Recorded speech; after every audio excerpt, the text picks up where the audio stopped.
is a tutorial to show you how to get and use an app called Name That Note.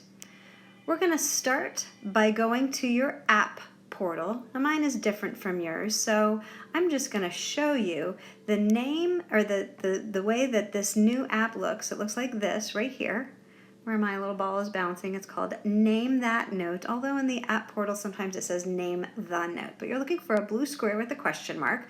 Please get that from your app portal if you haven't already. If you need to get it, pause this video and then play.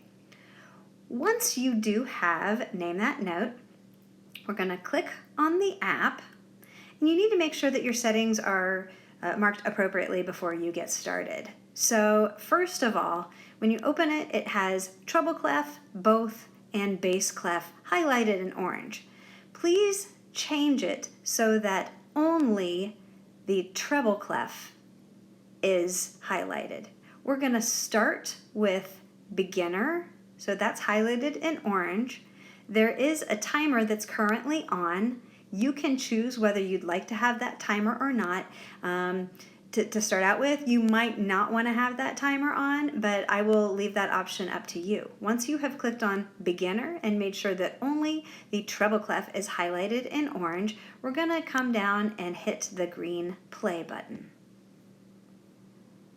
At this point, you just have to decide what the note on the screen is. Now you'll notice it already answered and moved on because since I've got the timer on, I only get 6 seconds per question. So you can choose whether or not you want that timer on or off. If you like a little more time to think, then click up at the top at tap here to exit, and you can turn that timer off. That's how you use this game, Name That Note. Good luck and have fun playing.